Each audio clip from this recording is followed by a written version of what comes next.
I graduated in 1989 with an industrial engineering degree, actually a general engineering degree, industrial economics, because I went to Florence and studied for a semester or for a quarter, and that took me off track, so I couldn't actually get an IE degree, so I made up my own engineering degree, which was a terrific thing about Stanford. And I took that degree and I, after a short stint in consulting, made my way to Microsoft. Okay, Microsoft only had about 3,000 people when I joined, so it was a relatively small company. And I was a product manager of DOS 5. Nobody, not even any chuckle of recognition. We don't have anybody who even knows what DOS is anymore. It's an operating system. And it was the first time Microsoft actually marketed an operating system upgrade. Before that, there'd never been an operating system upgrade. And so I was brought in as a product manager to try to sell operating system upgrades to regular consumers with PCs such that they would upgrade their computers. The killer feature we had for DOS 5, does anybody know it? All right, we're not geeky enough. Hand? No. HighMem.sys. We broke the 640K barrier of the Intel chip so we could run programs in high memory. Anyway, okay, we're not going to do any geeky stuff. But the point is, I was a product manager and I traveled a lot. I was a business traveler. And it was really frustrating for me to deal with the corporate travel agency. I had to plan a trip from Seattle, where I was working. I had to stop in Denver. I had to go to Buffalo, New York, to Denver. To Dallas, and then back to Seattle. Okay, this was a really complicated thing for me to plan with a corporate travel agent, and we had to do it on the phone. And I would call him or her on the phone, and I'd hear this clicking on the keyboard. Okay, of this, I knew she was looking at a screen as she was telling me fares and hotels and everything like that, and yet I couldn't see that screen for myself.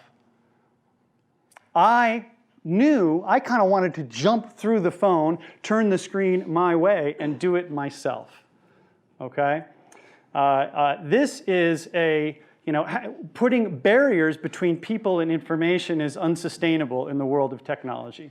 And I recognized at that point that there was a real opportunity to give power to the people and take that system that the travel agent was using and put it in front of people with their PCs. And it just so happens that the internet was, the graphical web hadn't quite happened yet, but the internet was just happening. And there were these consumer online services like America Online. Anybody remember that? CompuServe, Prodigy. I was a user of these services. And I knew that consumers were using online services and getting access to information. So while I was at Microsoft, and I was a product manager, and I was a kind of frustrated entrepreneur. I knew someday I wanted to be an entrepreneur. I saw this problem and this opportunity, and the light bulb of an idea for a startup went off in my head. And this is at a time when Microsoft was pretty small. I had opportunities multiple times a year to get in front of Bill Gates and give him updates on whatever project I was working on. And I pitched the idea at the next meeting of actually building an electronic travel agent and putting that power of information in the hands of regular people as a startup idea to Bill. I actually thought it wouldn't be a software business and that Microsoft wouldn't be that interested in it. I said, fund me on the outside and I'll go fulfill my entrepreneurial dreams. And so it was kind of a VC interaction that I was thinking of it as. And he laughed and he said, who are you going to hire? I was 25 or 6 years old at the time. I was pretty young. And so he said, start it inside of Microsoft. And if it works and wants to be separate from Microsoft, then we'll think about spinning it off. Okay? And so that was how Expedia was born. When I pitched the idea, one of the things that really Bill liked a whole lot about the idea, one was that we were going to build on PCs what was being run on mainframes in the travel industry, and he liked PCs doing the work that mainframes were doing. But he also saw in me that I had a really big idea and a big dream. I went in saying, we can one day become the largest seller of travel in the world, because I recognized that this power to the people technology had the opportunity to catalyze an industrial revolution in the travel industry, a giant industry. And that if we could short circuit the connection between the suppliers and the consumers and put them together one-to-one without anybody else in between, that the consumers were going to storm the Bastille and take over the industry. Okay?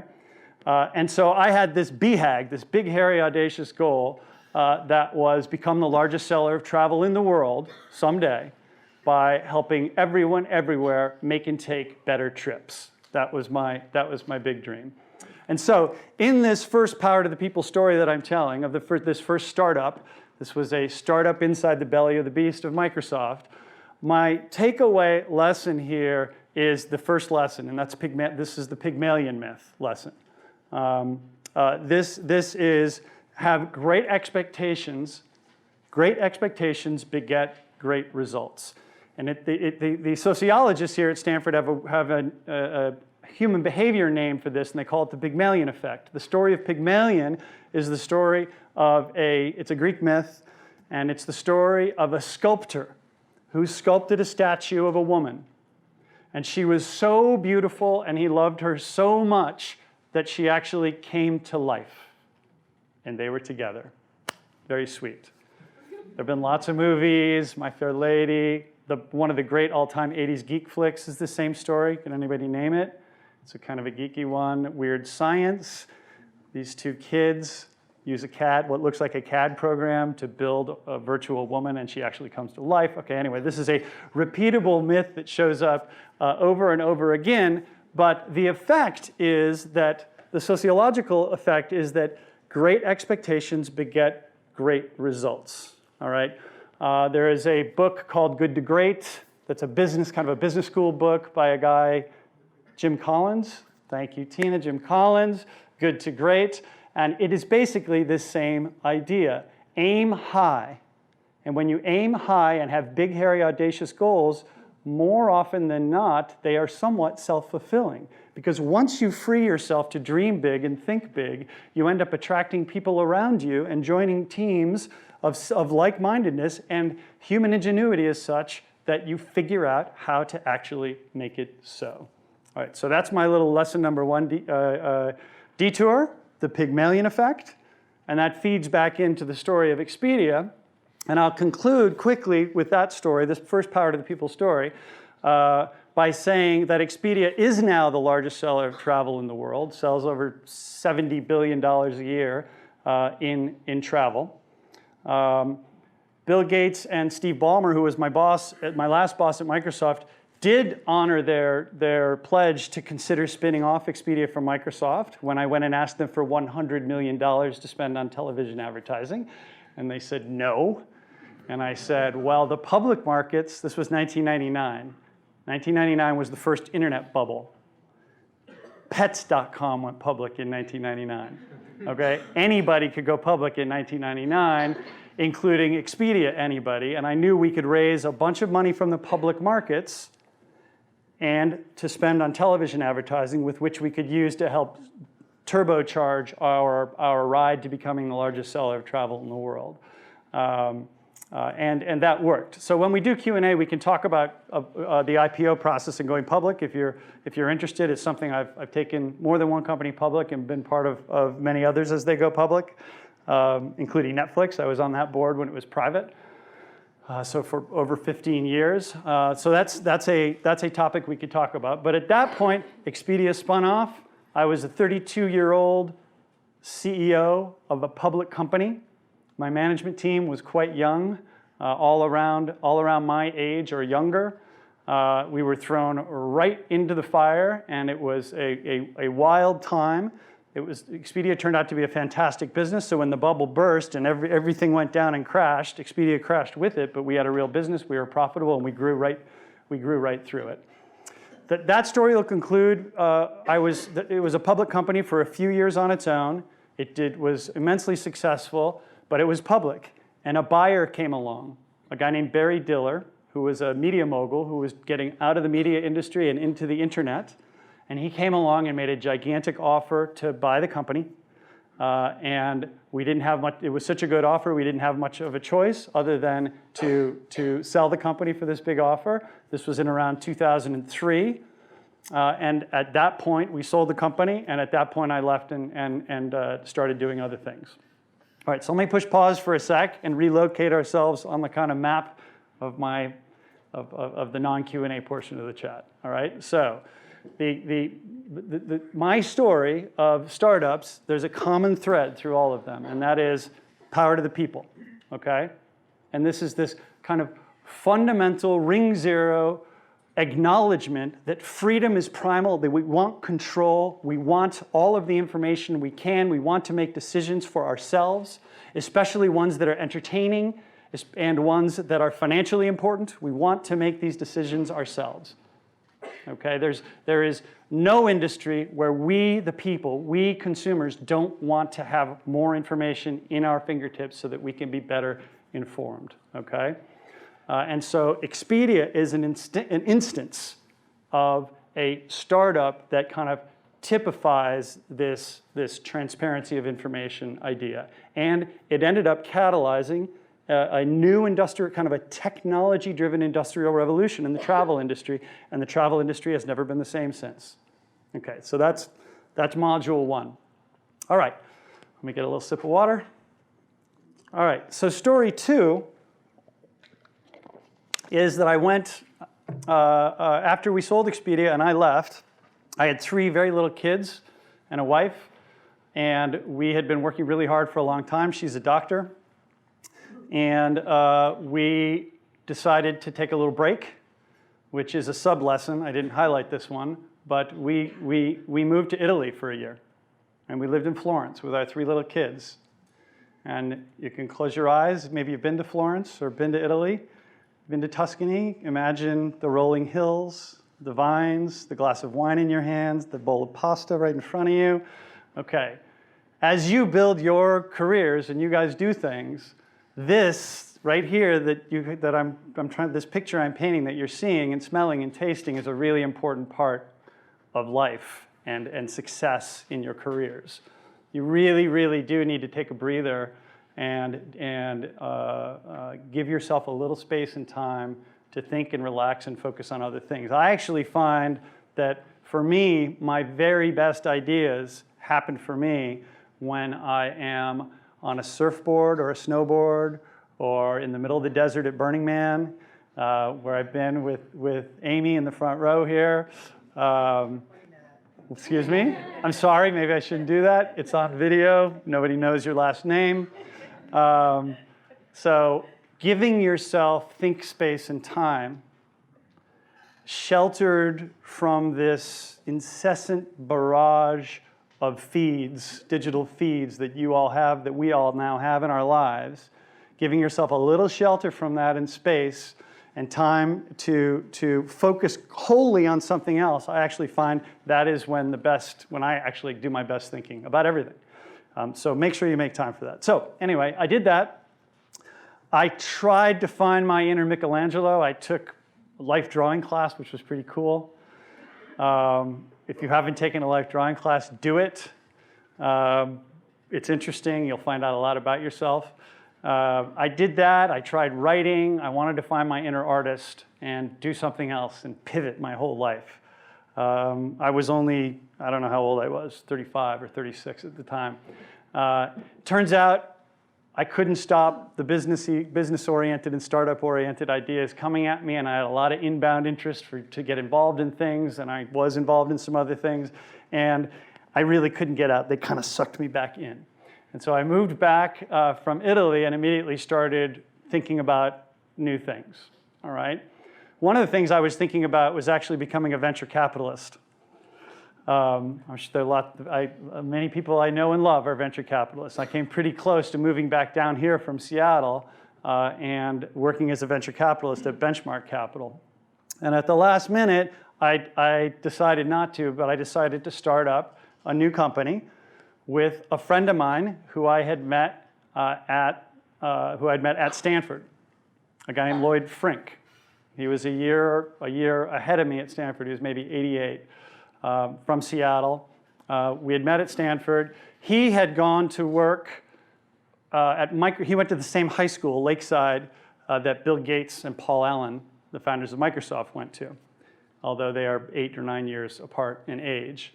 They didn't really know each other, but they'd gone to the same high school, and their moms knew each other.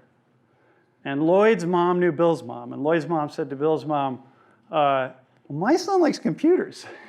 And Bill's mom said, so does mine.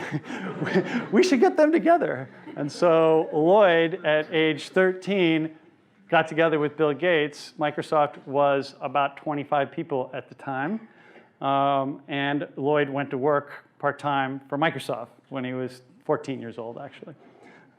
Because none of the guys and gals at Microsoft, it was mostly guys at the time, wanted to answer support calls. It was really support letters. And so they had this kid from high school come in, and he had to answer the support letters. It was kind of funny. Anyway, so he worked at Microsoft successively every summer after that, and then went to work for Microsoft after college.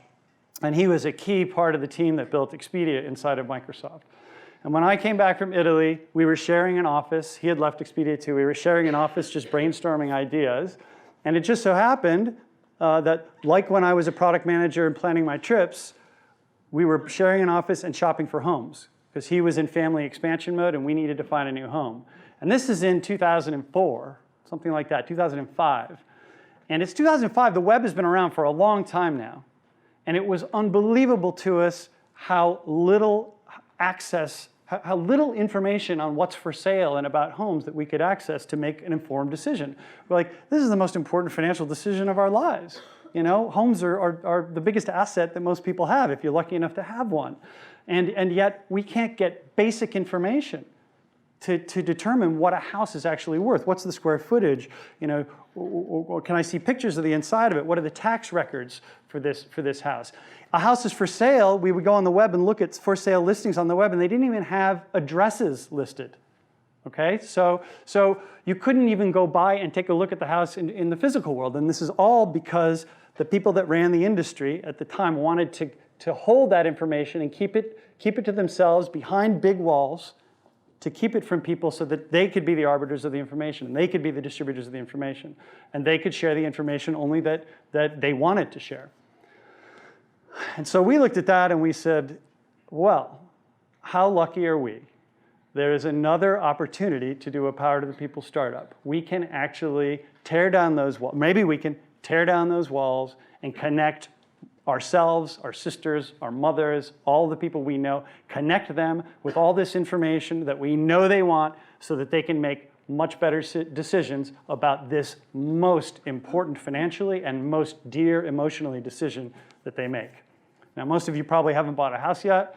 Hopefully you will someday and you'll understand even more, but you kind of have a sense for how emotionally and financially important homes are. And so Zillow was born.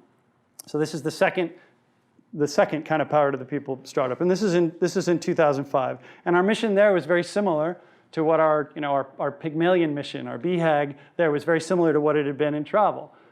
We wanted to become the largest real estate marketplace in the world, where we'd build the most trusted and vibrant marketplace. We'd help people find better homes and improve their lives. Okay, it's been a pretty simple mission, and we wanted to be the largest. And it turned that was in 2005 that we launched. And it turns out today, Zillow Group is the largest real estate marketplace in the world. We get about 170 million unique visitors a month to our brands. Our brands include Zillow, Trulia, and StreetEasy. Those are our three biggest brands. We also have Hot Pads, which is a little smaller, that some of you may know or run into soon as you start getting apartments. And the lesson I want to tell from Zillow, the little lesson is Wizard of Oz. Okay, Wizard of Oz. So, Wizard of Oz is not a current movie or play, but most of you guys know the story, right? Wizard of Oz. There are three main characters of the Wizard of Oz. All right, and the lesson here is about people and teams. Okay. The lesson here is about how do you know you're getting in with the right lot of people as you embark on your careers? And how do you evaluate who is going to be, who do you think exhibits those really rare really rare combination of leadership qualities.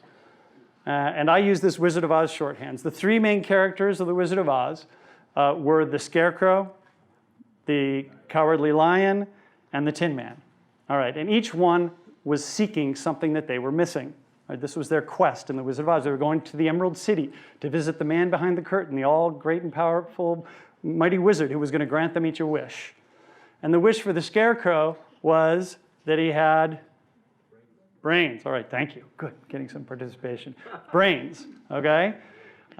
So lesson number one as you look for people in teams and companies is they're smart. They exhibit brains. They have brains. It seems like a simple thing. It's not actually all that simple, and it's not actually easy to discern many times, especially early in your careers. Okay, but this is super important. And in the information economy, the economy that most of you are going into, there aren't factories and trucks and trains, and there's not as much capital, physical capital and assets for companies these days. All the companies I'm involved with, the assets are all human assets. It's human capital. And the work product of people's brains are the assets of the company. Code and brands and ideas. Okay? And so joining a company and joining up with people who are smart is really super important. And having a work environment that takes care of smart people is really important. All right, so that's Scarecrow, number one, brains. The Cowardly Lion, what did he seek? Courage. All right, good. Someone's going to break out into song here soon, I'm sure. All right, courage. People and teams have to have courage. All right? It can't be crazy courage because too much courage, like if these are three legs of a stool and you have too much courage and not enough brains, the stool tips over, right? Because you're being stupid. You're being stupidly risk-loving. You want to have courage, but you want to take smart bets, all right? But it's an obvious one. And then the third, and perhaps the most important, is what the Tin Man sought. He was seeking heart, all right? Heart. This is the third leg of the stool. It's really important that you join teams of people who care about people, all right? Again, it's people who are driving the new economy. It's the work product of your brains, and life is too short to fall in with people who don't care about people. And if you happen to fall in with people who are super passionate about something and who are on a mission to change the world in some unbelievable way, that is even better. Because we all actually don't really want jobs. We want to be part of something bigger than ourselves to change the world so that we can put our little dent in the universe, all right? So that we can actually change the world for the better. That is what I mean by heart and passion. And those are the three legs of the stool. Coming back to the story now of Zillow, as I started Zillow, I was really lucky to have the whole founding team come from all people I'd worked with before at Expedia. Everyone, and including several Stanford grads. Everyone. So our CTO at Expedia became the CTO of Zillow, even though we had 0 employees. And there's a long list of people, including my partner, Lloyd. Okay, so to wrap story number 2 of Zillow, and then I'll move on and we'll get to questions. Power to the People story number 2, Zillow did really well. We launched in 2005. We launched with the Zestimate, which was an estimated market value of every home in the country that we've dropped on every roof in the country. We updated every night. So it had this amazing emotional kind of real estate porn appeal to it. People wanted to see what homes were worth. That was a completely novel thing. Drew so many people on the first day that we launched that the site went over and didn't come back up for a day and a half. Okay, which we made a good PR story and said, we're so popular, it fell over. So everybody came back later. So that was our initial feature. And now Zillow is a giant marketplace. We took it, the business grew. We took it public about 6 years ago. So Zillow Group is a public company now. Just like Expedia is a public company, we have about $1 billion in revenues. So it's like it's become a real company. I'm executive chairman there. I ran it for the first 6 years of existence. I was the CEO, but then I kind of kicked myself upstairs and I'm executive chairman there now. All right, and that's an ongoing concern. We have lots of lands to conquer on that one, and that's fun. I'm going to curtail my third story of Glassdoor, the third Power to the People startup that I've been lucky enough to put together with a really good friend who was a development manager for me at Expedia. I hired him right out of getting a master's in computer science at Stanford, a guy named Robert Homan. After he left Expedia, he came to me and said, let's start, what do you got? You got any ideas? Let's start something. And I said, sure, yeah, let's talk. And I shared with him a story, and we brainstormed, and we came up with the idea for Glassdoor. And Glassdoor is now one of the largest job search sites. If you don't know what it is, you can find out the salaries. It's kind of TripAdvisor for jobs. You can find out the salaries and titles and experience levels of any job pretty much anywhere in the world. And it's all done by an anonymous open survey. So tens of millions of people come into the site and the service, and they say, here's my job title, here's my salary, here's what it's like to work here, here are the cultures and values of the company. I approve or disapprove of the leadership and the CEO, so it's an open survey. It's just great transparency information, power to the people information, and it's transforming the job business. I'm the chairman there. That one is actually in the Bay Area. Hasn't gone public yet, but I'm hoping to get, the team is hoping to get that public here sometime soon, knock on wood. Okay, I guess my last lesson from hanging off of that story is going to be Keanu Reeves. All right, Keanu Reeves. Keanu Reeves he's such an actor. I mean, the fact that he's never gotten Best Actor, this is just robbery. I mean, Point Break, I mean, he should have gotten it for that. But the one I'm referring to here is Bill and Ted's Excellent Adventure. Who's seen that? Okay. All right, come on. Wow, this is one you got to put on your list. All right. Bill and Ted's Excellent Adventure, which I saw when I was an undergraduate at Stanford down the road here on El Camino. I forget the name of the theater. I saw it for the first time. A really silly movie that actually turns out to be super important. It's full of really interesting philosophy, and the kind of core philosophy for Bill and Ted, aside from their wild stallions and their guitar riffs and their San Dimas high school football rules. Anyway, the thing that they said over and over again was be excellent to each other. And it was a ha-ha funny from these two skateboard riding kids who were traveling through time. But be excellent to each other actually is really important. I think especially important now if you're following the news. Like, people's capacity to not be excellent to each other is infinite.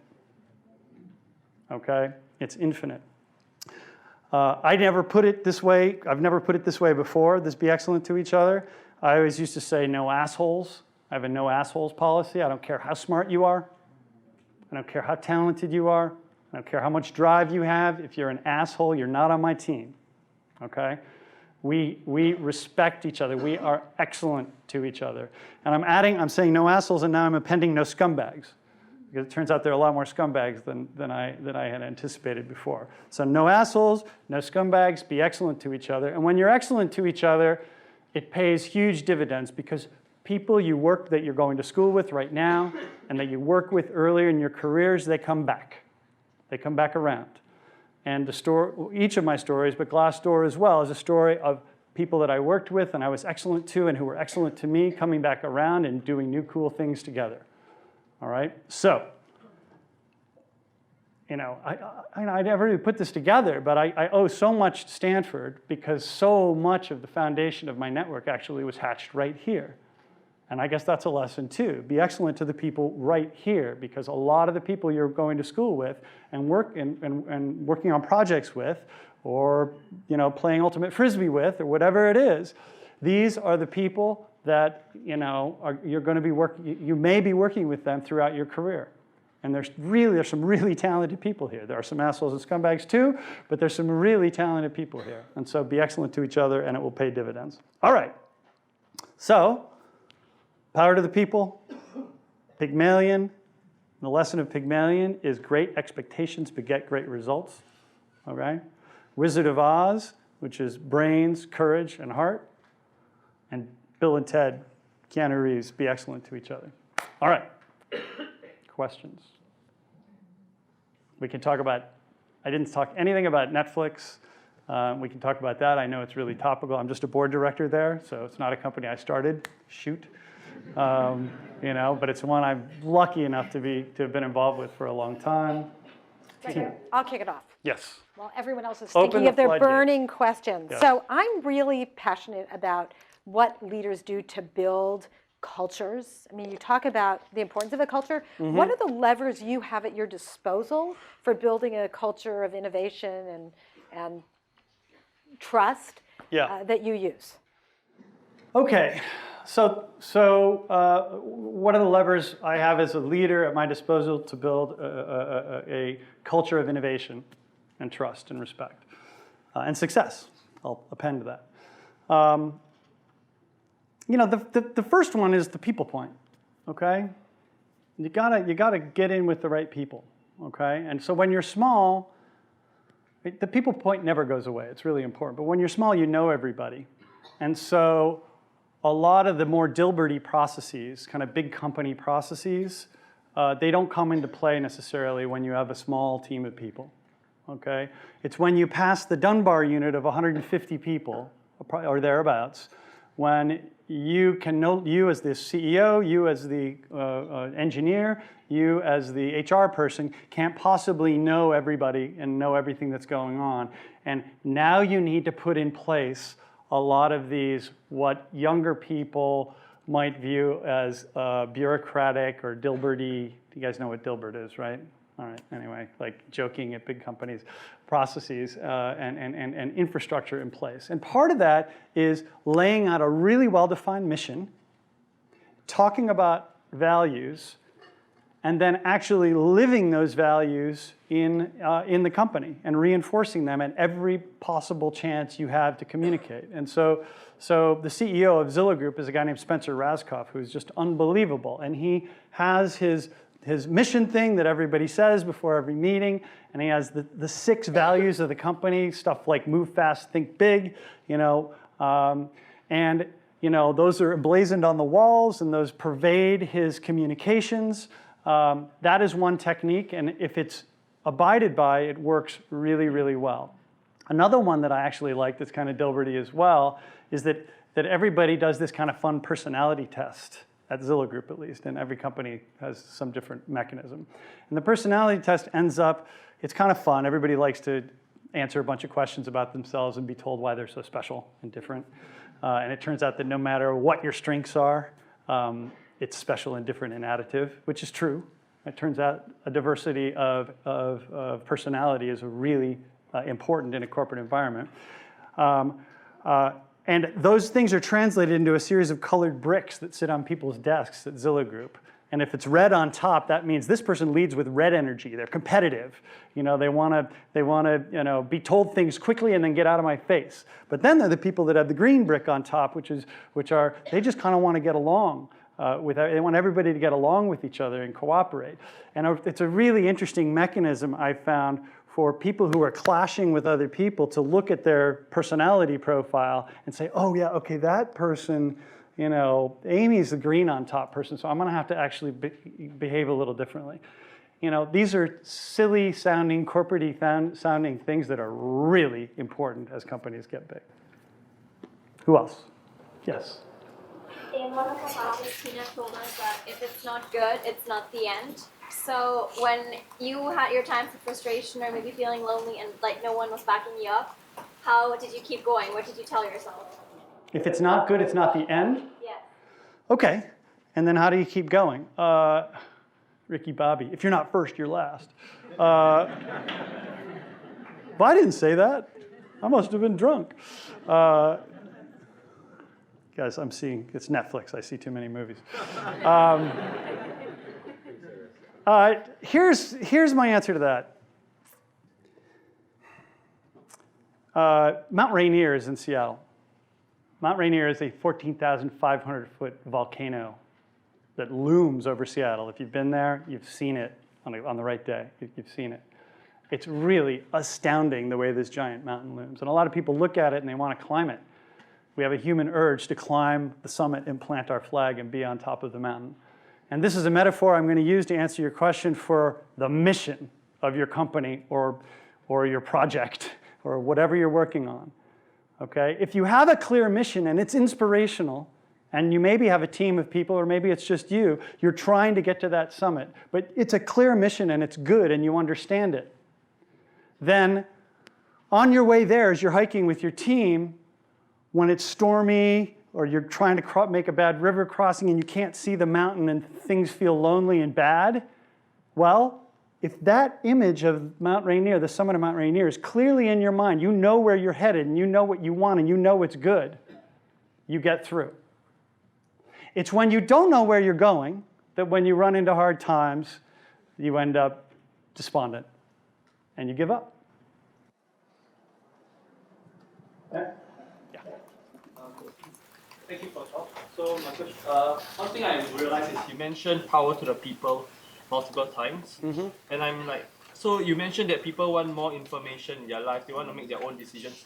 But I think lately there's this concept of things like machine learning where convenience is of utmost importance. People want to get fed or want some decisions to be made for them so they can do without the hassle. So is it a fad to you, or do you think that there's this shift in focus since your companies have been launched like quite some time back? Okay, I think I get the question. I'm not going to repeat it exactly, but I'll paraphrase it and I'll say, you say people want all this information to make decisions for themselves, but they're being overloaded with information, but now we have machine learning and we can do it for them. I like that. That's good. That's next phase. That's what's going on. We are drowning in information. We have too much. And next level stuff, I mean, the class before this was machine learning 432 or something, which I missed. But we employ machine learning in a lot of my companies. It is to actually synthetically be able to sort, sift, and analyze and make decisions for you. People want really smart assistants. And there's such a deluge of data that having synthetic intelligence be able to sort, sift, and recommend for us and maybe anticipate for us is super interesting. And we tend to want everything really fast. We want it now. This thing has trained us that we can push a button and have it show up right here, right now. You know, the Uberification of everything. Netflix has done the same thing. I want to watch it now. Then I want to watch the next one. Okay, I want my groceries now. I want to buy my house now. I want my job now. Okay? And this is what's going on. I think especially for commodity-like things where you're willing to delegate the purchase of things or the decisions of things to an intelligence, that's where it's happening first. But this is kind of the next phase of taking data and turning it into intelligence. And as you guys are looking at opportunities for your career, for your business careers or academic careers, this is a really fertile place to look. Yeah. Yes. Yeah. Do you find that your private companies have different incentive structures than your public companies? That your public companies make short-term decisions to please stockholders at the expense of kind of long-term strategy? Okay. Do you find your private companies behave differently from your public companies because they're public? Yeah. Not mine. Not mine. I'm a firm believer that having a public company when it's ready to be public is a huge advantage. It gives you strategic optionality, and optionality is valuable. When you have a public security, you're able to do things with that public security, like raise money, do acquisitions, compensate people, that offers strategic flexibility, and strategic optionality is valuable. Now, the downside to being a public company is you have to report every quarter, and a lot of people, especially here in the Valley, think that that's like some awful thing, like some torture fest, and we shouldn't pay any attention to these investors, and screw them. I'm not gonna do that. They demand all this short-term stuff. Well, for weak companies and weak leadership, or professional manager-led companies, that is the case. But the public companies that I'm involved with tend to be run by founders. All of them are run by founders. Sometimes, as in the case with Zillow Group, we have a class of stock that gives us voting control. And those enable us to behave more like a private company and make decisions for the long term. And the shareholders that know us and believe in us can come along for the ride long term. Even if we have to do short-term things that hurt profitability, they know we're doing it for the long term because we're in it for the long term, because we control the company. And so I believe having a founder-led company that, or founder-like led company that has some control provisions to free these companies up to make long-term decisions is the optimal combination, personally. Yeah. Yes. Yes. Okay. You were talking about to be excellent with the people, you know. So how do you inspire your team to be excellent with each other? Any tip you can share or way? Yes. How do you be excellent to each other? Okay, so I think this is especially true because a lot of you are in tech, a lot of you are engineers, and maybe many of you will go work for tech companies, okay? And there actually is a class of tech company where the engineers kind of rule the roost. And that may sound appealing to you because you're an engineer. And by rule the roost, I've been in these companies before. And by rule the roost, I mean look down their noses at and kind of disrespect other functions at the company, like sales or marketing or operations or IT, HR. These are all just around to support me, the engineer. I'm the God engineer. I'm exaggerating here, all right? But having a company where there is a explicit or implicit class system amongst employees is no bueno, okay? That is absolutely not good. It can work for some companies for a while, but it ain't a happy place to work, all right? And it's suboptimal now. It's suboptimal. I think about it as spokes in a wheel. A wheel is true and spins beautifully with very little friction when all the spokes are tightened to the same strength. And then the wheel turns. It doesn't turn if spokes are missing or they're shorter or what have you. And that's kind of how I feel about all of these different functions at a company. They have to all be firing on all cylinders to make the machine really work. And I believe as we enter this kind of next phase of technology-oriented company and startup that's being created, I believe that the two geeks in a garage stories are going to become fewer and fewer. Suffer me. At the beginning of the web was a flat, open, egalitarian space. Two geeks in a garage really could start anything. And as long as they were discovered by Yahoo and later Google, you know, both Stanford startups, magic things can happen. All right? Is that how you feel about the web and opportunity today? Is that the landscape we see today out there? Is it this great open flat web of opportunity? It's really not. It's really not. There are these massive companies that control masses of eyeballs and traffic, have huge influence over what people see and what people do and what ads people see. And they get to decide, by and large, what companies become successful and what don't. And so when you go into, if you're going into a startup, my advice now would be make sure that, you know, marry a marketer. If you're an engineer, marry a marketer. Have a marketer as a boyfriend or a girlfriend, okay?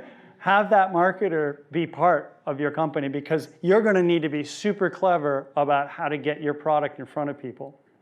And then the next person you should get to know is the money person. And the next person you should get to know is the operations person. Anyway, you need a full team to be discovered. It's much, much harder these days, I believe, to break through the clutter and the noise than it was back when I started Expedia, which is too bad. Now that'll be the case until something new comes along. You know, maybe there will be a new web. I can't really envision it. Some people think blockchain, that's what, you know, blockchain is going to be the basis of a new wide open web, and, you know, maybe. I think more likely Alexa and Google Home and these voice intelligences that are proliferating right now, more likely those are going to succeed. And as those succeed, the choke point gets even narrower for companies to fit through. Okay? Consumer-oriented companies, you've got to come through the voice. And the voice is not a full screen with lots of links on it. The voice is one answer, probably. Okay? Where should I go for dinner? What movie should I see? Get me airline tickets. You know, find me a house. Like, you get one answer. in these things. So I actually think about this a lot. I think power is actually concentrating in the hands of these mega global distributors now, not dispersing. Okay, I'll get off my soapbox. Find another student question here. Yeah. So you mentioned a little bit about your time at Stanford. Yeah. And I mean, even today, there's a lot of ways that you can spend your time here. So what's a piece of advice that you give an undergrad or a student at Stanford about how to prioritize their time? I mean, yeah. If you're sitting in this class, you're already way better than I was when I was at Stanford. I look back and I like regret. I shouldn't do that, but I kind of regret what a dope I was and how I spent my time. I like played Super Mario Brothers video games, you know, for hours, and I could have been coming to this class and seen me. You know, the fact that you're here though says that you're not that person. But I mean, I would go back. First of all, I think I probably would have taken a gap year so that I would have matured, but we're too late for that here. You know, but being aggressive about squeezing all the juice out of this orange, you know, that you have here. You got your hands around a resource. You have no idea how magical it is, how much is available to you to tap into. And, you know, there was this Stanford golf course. You know, I wasn't a golfer, but I should have learned how to play golf. Like, I like trying to learn now. It's super frustrating. But, like, I had a lot of time as a student here, as you do. Like, I could have gone and played golf on the golf course. What a dummy. You know, I could have gone surfing and learned how to surf. I was from the East Coast, and all these guys were surfing. I'm like, well, I don't know. You know, it would have been, I don't know. Why didn't I ask somebody to teach me how to surf? Anyway, do more stuff. Yeah. What are your views on real estate in the next 2 to 3 years, and consequently Zillow in the next 5 years? Where does Zillow stand? Okay. What are my views on real estate in the next 2 years, and where does the future of Zillow? Yeah. So Zillow is like the Bloomberg of real estate information, and I am not the spokesperson for all that data, so I can't give you a great prognostication. But Zillow itself provides you with a lot of good stuff. We're like feeding the Fed and feeding all these industry groups all the data we have. But generally speaking, it's a pretty hot real estate market, you know, especially here. And there are good aspects of that and bad aspects of it, but we're, you know, well above the bubble levels we hit before the global financial crisis. There are a bunch of social dynamic things that are driving real estate prices in places like San Francisco that, you know, probably are not sustainable. But generally speaking, the real estate market is immensely healthy right now. For Zillow Group, we have, you know, we're $1 billion in sales right now. The company's valued at about $8 billion. It's a big company already. We have 3,000 people that work there. But I believe we've just set the table for the main event. Like, we've just set the table for dinner. We've brought transparency to this giant industry, and yet not much has changed yet. Things have got to change, and so we see a ton of kind of the Uberification of, you know, you've probably never bought a house, but it's like really hard to buy a house, and like signing all these documents and all this time and all these people with their hands out taking money from you and title insurance, and anyway, there's all this cruft, and software can be a great leveler of cruft in the long term, and so that's kind of the next phase. And so we see a ton of opportunity in making the whole process much easier for the buyer and the seller ultimately. Yeah. Yes. Why do you think Redfin hasn't taken off yet? Redfin? Why hasn't Redfin taken off yet? It's you know, it's actually doing okay. It's another Seattle company, but it's a brokerage company, and it's a discount brokerage. I'm not sure, but you know, they do some pretty interesting things. Brokerage models are inherently more limited from a growth perspective. Zillow Group is a marketplace and platform. Okay, we're an open marketplace. We're not trying. We don't have real estate agents that work for us, so we're not limited to that. So they've chosen a little bit different business model, but it's a well-run company. Yeah. Yes. Yeah. First of all, thank you for Thank you. creating all those products and companies. I'm heavy use of everything. Good. And I live here, and also I live in Japan. And I was just wondering if you could share some lessons learned for global expansion. Excuse me, lesson learned from what? From global expansion. Global expansion, yes. Yeah, if you have any. And maybe one more question is that if you have any insight for real estate market in Japan, or how you do, I guess, I don't think you have. We're not in Japan. Right, Yeah, so. yeah. Zillow Group is just why, US, yes. but it's my only company that's just US. Well, the wonderful thing about the internet and technology is that it makes the world much smaller. It brings us closer to people around the world in our interpersonal communications, and it does the same thing for businesses. It means that the moment you turn yourself on the internet, everybody on the internet can access you, okay? And so these businesses are inherently more global, which creates massive opportunity, uncapped opportunity, which is why we see so many of these consumer tech platform companies become so valuable so quickly, because the world is their marketplace. You know, Facebook, you know, it's just mind-boggling how big Facebook has gotten, billions of users. And it's because the friction to adding the nth user is zero. There's no friction at all. And so, you know, I'm a big believer in taking technology businesses globally. Now, there are some places you can't go. You know, North Korea and China are difficult in many ways. Japan is difficult for its own, for different reasons. You know, but global is a real opportunity. I don't know anything about Japanese real estate, so I can't comment on your second question. All right. Yes. How do you know what consumers like? How do you follow and decide and understand what they need? Okay, how do you know what consumers like? Okay. Well, there's some companies that say, so Apple, if Steve Jobs were alive, he'd say it's art, not science. If Mark Zuckerberg were here, he'd say it's science, not art. I'm right in between. I think it's art and science.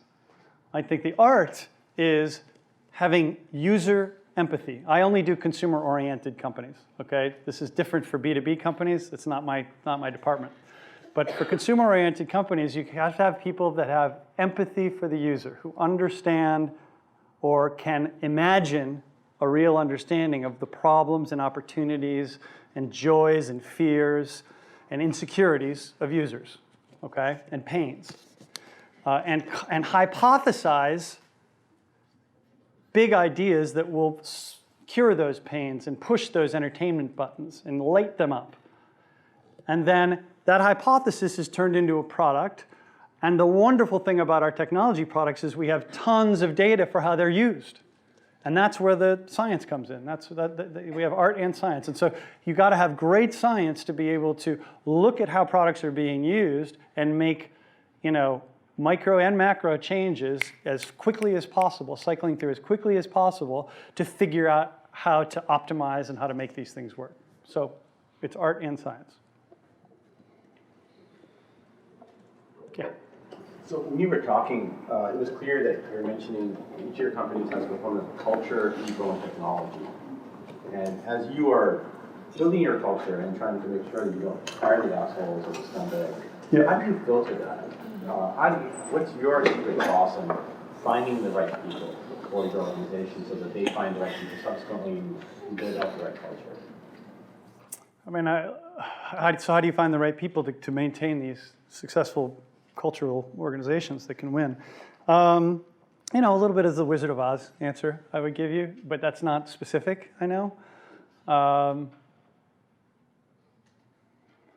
You know, at a micro level, the interview is a really important thing. The interview combined with references, but in a conversation with someone, I always try to get at the passion and to find the person's passion. If I can't find the passion, I assume it's not there. And so maybe that's unfair. We only have an hour or whatever, but if I can't find it, when I don't do a ton of interviewing anymore, you know, but I do for high-level jobs. And I always start in the interest part of the resume. You know, this person likes the golf or snowboard or ultimate frisbee or whatever it is. And I start there and I try to find if that's just bullshit that they're putting down there or if they actually care about those things. If they care about those things, their eyes light up, they lean forward, they become animated. And now we can have a business conversation maybe built around that. So that's one of the techniques I use. But there's no pat answer to that question. You've got to have an organization that continually is bringing smart people in. What attracts the smart people to apply is great Glassdoor ratings. Great Glassdoor ratings. And a clarity of mission and purpose and a mission that person is attracted to. And so that person should come in with that. And if you find that and there's a fit, give them a try. If it doesn't work out, don't be afraid to say it didn't work out and move on. Yeah. Well, All I'm right. sure that you all agree this was totally fascinating. Please join me in thanking Lloyd.